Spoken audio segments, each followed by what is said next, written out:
सुनाई नहीं दिया। कैसे हैं आप लोग? अच्छा भैया, यहाँ पे जीप पे कौन खड़ा होगा? आप आ जाओ,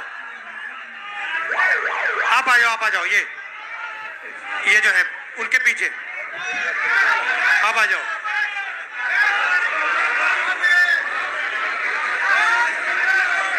नाम क्या है भैया आपका? कौशिक जी, ऊपर आइए जरा।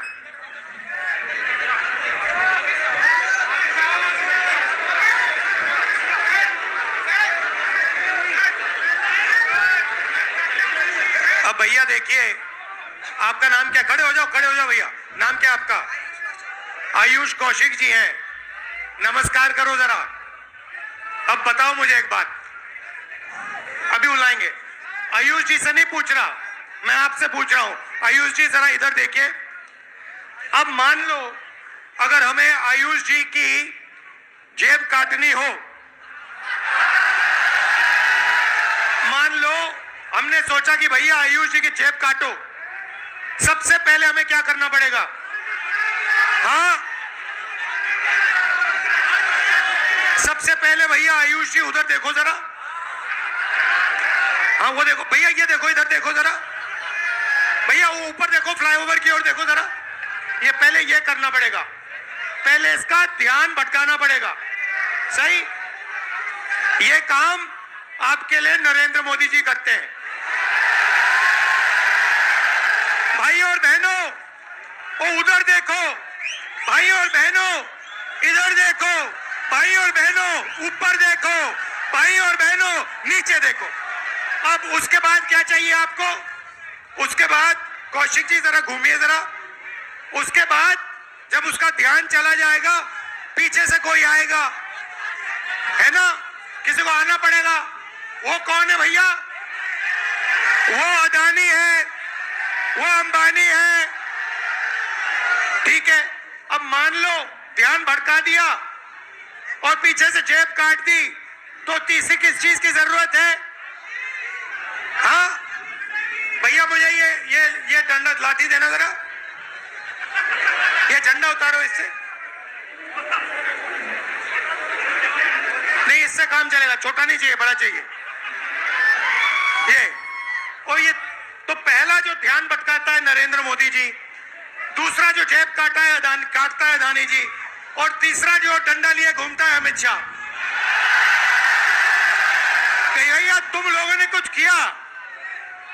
जब ईडी आई, सीबीआई आए, इनकम टैक्स आई, पुलिस वाले आए, तो कुछ किया, तो फिर देखो कैसा डंडा लगता है। आयुष जी धन्यवाद आपका। अभी करते, फोटो ले लो, आ जाओ। ये भैया सेल्फी का जमाना। आ जाओ, आ जाओ, आ जाओ, यहाँ बैठ जाओ।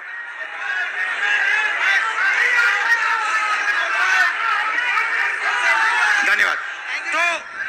तो ये हुआ बीजेपी का सिस्टम। एक व्यक्ति ध्यान भटकाता है, कभी आपको बॉलीवुड की बात बताएगा, कभी आपको उधर देखने को कहेगा, कभी सर्जिकल स्ट्राइक की बात करेगा, मगर ध्यान भटकाएगा आपका। उसके बाद पीछे से अदानी जी आएंगे, जेब काट जाएंगे, और दूसरी तरफ तीसरी साइड अमित शाह जी चुप ऐसे बैठे रहेंगे, देखते रहेंगे कि अगर किसी ने कुछ किया तो मैं दिखाता हूं। ये इनका सिस्टम है। अब मैं आपसे सवाल पूछना चाहता हूं, इस देश में पिछड़ों की कितनी आबादी है? 50% पिछड़े हैं। इस देश में माइनॉरिटी की कितनी आबादी है? 15% माइनॉरिटी है। इस देश में दलित कितने? दलित भाई 8% नहीं, 15%। और आदिवासी कितने? 8%। जोड़ के बताओ मुझे, 50 और 15 कितना हुआ? 65। 65 और 15 80। 80 और 8 81। भाई और बहनों, मैं आपसे पूछना चाहता हूं, ये जो 90% जनता है इस देश में, दलित, आदिवासी, पिछड़े, माइनॉरिटी, इनको इस देश में कितनी भागीदारी मिल रही है? यह सबसे बड़ा सवाल है। आप सबसे बड़ी कंपनियों की लिस्ट निकालो, 200 कंपनियां सबसे बड़ी वाली, उसमें 90% का एक मालिक मुझे दिखा दो। आपको एक मालिक 90% का नहीं मिलेगा। उसके बाद आप मैनेजमेंट टीम में की लिस्ट निकालो, उसमें आपको 90% का एक नहीं मिलेगा। फिर आप कहो ठीक है 90% हिंदुस्तान की कंपनी का मालिक नहीं बनने चाहते, मैं नहीं कहता, मगर आपने मान लियो कह दिया, तो फिर मैं आपसे पूछूंगा भैया ठीक है 90% के मीडिया में कितने? मीडिया में कितने? एक नहीं है। आप मीडिया के मालिकों की लिस्ट निकालो, आपको एक ओबीसी नहीं मिलेगा, एक दलित नहीं मिलेगा, एक आदिवासी नहीं मिलेगा, एक गरीब जनरल कास्ट का नहीं मिलेगा, एक माइनॉरिटी नहीं मिलेगा। फिर बड़े बड़े पत्रकारों की लिस्ट निकालो, 90% में से आपको एक नहीं मिलेगा। फिर आप मुझसे कहोगे नहीं राहुल जी, 90% को ना मीडिया में भागीदारी चाहिए, ना हमें बड़ी कंपनियों में भागीदारी चाहिए। फिर मैं आपसे पूछूंगा ठीक है भैया बताओ प्राइवेट अस्पतालों में आपके कितने लोग? एक भी नहीं।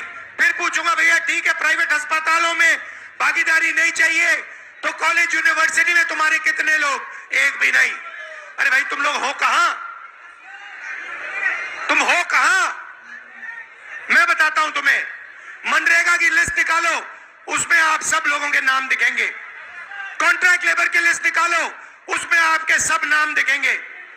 मगर हिंदुस्तान के बड़ी बड़ी कंपनियों में, हाई कोर्ट में,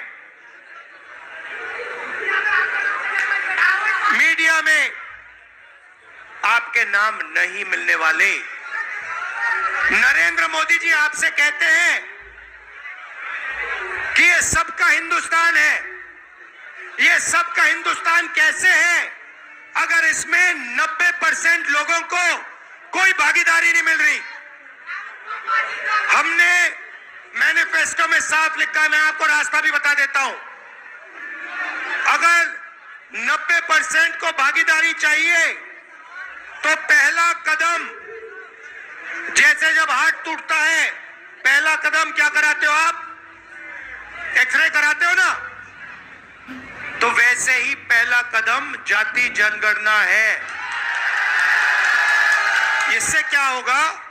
90% को पता लग जाएगा कि आप कौन हो, कितने हो, और सबसे ज्यादा जरूरी आपके हाथों में हिंदुस्तान का कितना धन है। बात समझ आई? आपको कहा जाता है कि भाइयों और बहनों एक दूसरे से नफरत करो। एक धर्म को दूसरे धर्म से लड़ाया जाता है, एक जात को दूसरी जात से लड़ाया जाता है, एक भाषा को दूसरी भाषा से लड़ाया जाता है, और फिर जो आपका धन है 24 घंटा आपसे वो धन लूटा जाता है। मुझे बताओ हिंदुस्तान के एयरपोर्ट किसके हाथ में है? मुझे बताओ हिंदुस्तान के बड़े बड़े इंफ्रास्ट्रक्चर प्रोजेक्ट तो दिए जाते हैं, किसको दिए जाते हैं? मुझे बताओ हिमाचल के सेब किसके हाथ में जाते हैं? मुझे बताओ हिंदुस्तान के सबसे पोर्ट, बड़े पोर्ट किसके हाथ में है? मुझे बताओ अग्निवीर योजना क्यों की गई? क्योंकि जो आपका रास्ता था, 90% का रास्ता था, उसको बंद करना था, और अदानी जी को जो कॉन्ट्रैक्ट, हथियार के कॉन्ट्रैक्ट देने थे, वो सारे के सारे इस सरकार ने दिए अदानी जी को। तो आपको जागरूक होना है, आपको यह सवाल पूछना है, हर रोज सुबह यह पूछना है कि 90% आबादी को इस देश में कितनी भागीदारी मिल रही है, कितना धन 90% के हाथों में है। यह सवाल आपको पूछना है, और कोई सवाल ही नहीं है। मैं कन्याकुमारी से कश्मीर तक 4000 किलोमीटर आपके साथ चला, 4000 किलोमीटर। उसमें यात्रा से एक नारा निकला, यात्रा से निकला, मैंने नहीं बोला, यात्रा से निकलता है, नारा निकलता है, नफरत के बाजार में मोहब्बत की दुकान खोलनी है। तो सबसे पहला काम नफरत को मिटाने का है, भाई को भाई से गले मिलाने का है। यह सबसे पहला काम है। देशभक्त देश को जोड़ता है, देशभक्त देश को तोड़ता नहीं है। देशभक्त मोहब्बत की दुकान खोलते हैं, नफरत के बाजार नहीं चलाते हैं। यह मेरा आपके लिए मैसेज है। आप जो भी करते हो करो, मगर सबसे पहले एक बात समझ लो, नफरत को नफरत से नहीं काटा जा सकता। कभी आपने देखा है कि नफरत से नफरत कट गई? जोर से बोलो, देखा है? नफरत मोहब्बत से कटती है। और आप सबके दिल में मोहब्बत ही मोहब्बत है। अब सिर्फ आपको वो मोहब्बत दिखानी है, लोगों से गले मिलना है और कहना है कि हम इस देश में नफरत को नहीं फैलने देंगे, हम डरेंगे नहीं, हम मोहब्बत फैलाएंगे, 24 घंटा मोहब्बत फैलाएंगे और नफरत को मोहब्बत से काटेंगे। आप सब यहां आए, इसके लिए दिल से मैं आपका धन्यवाद करता हूं। आपने यात्रा में अपनी पूरी शक्ति दी, आपने अपना प्यार दिया, दिल से आपका धन्यवाद करता हूं। नमस्कार, जय हिंद। ससुराल वालों,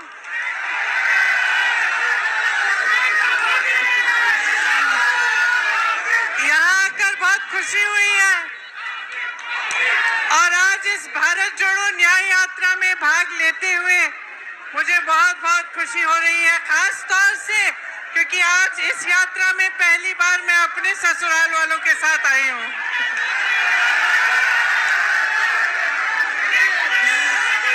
तो आपको याद होगा, बोलूं,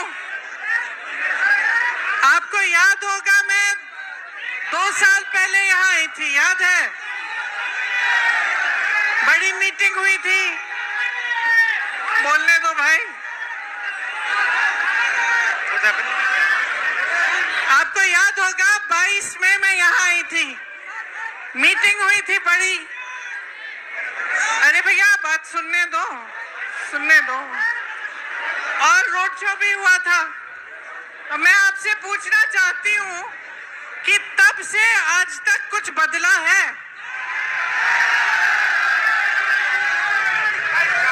उस समय चुनाव था विधानसभा का, आपने भाजपा को जिताया, योगी जी को जिताया, 2 साल और उनको मौका मिला है।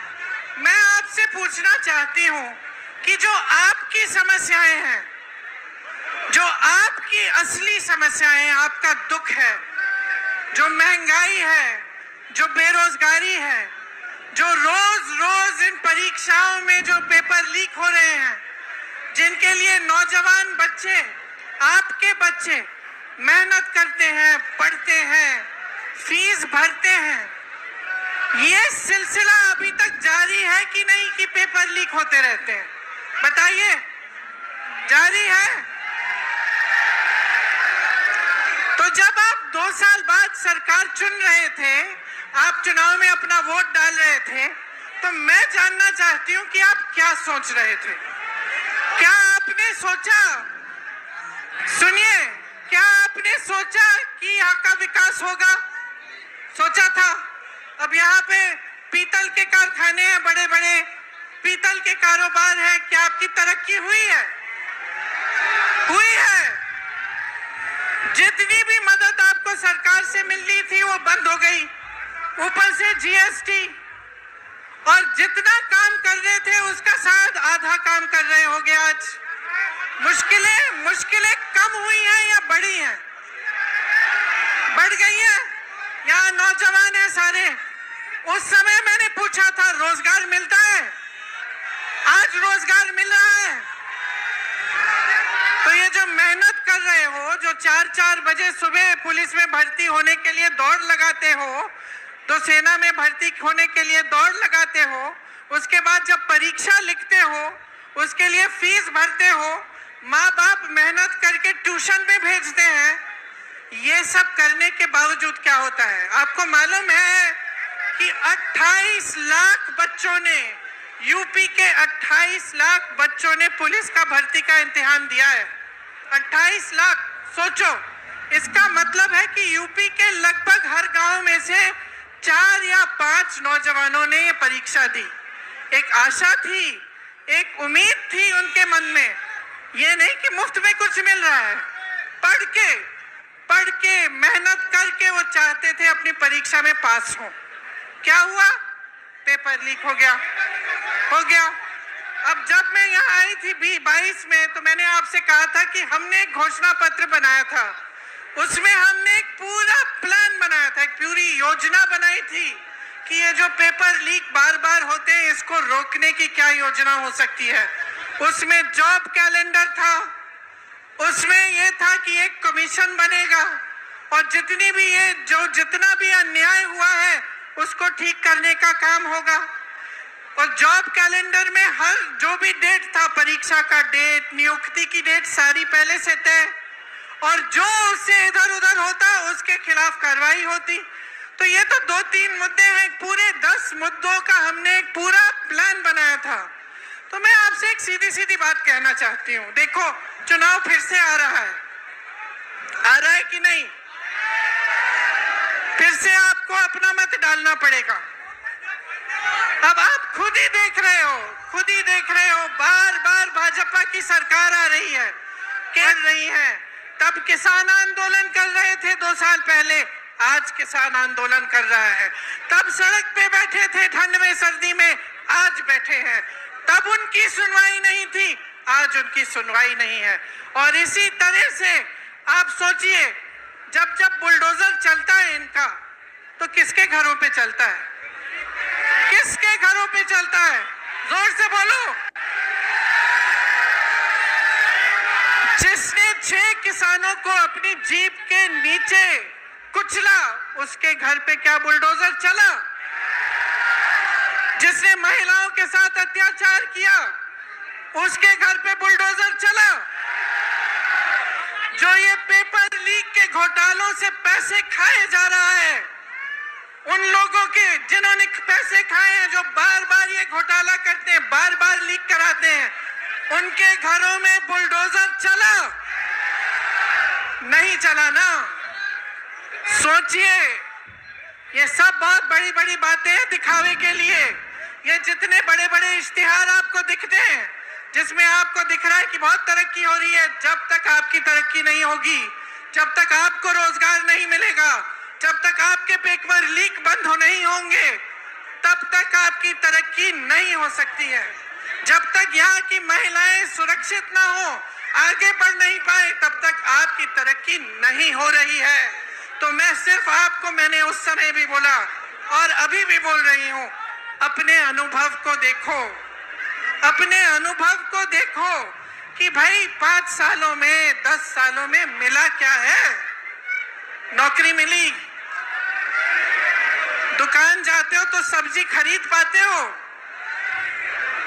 आपको मालूम है गन्ने का जो दाम है, जो आपको मिलना चाहिए सरकार से, वो हर साल, पिछले 7 सालों में हर साल सिर्फ मात्र 7 रुपए गन्ने का दाम बढ़ा है कि नहीं? 7 रुपए, ठीक है? तो मान लो 5 सालों में 35 रुपए बढ़ा होगा।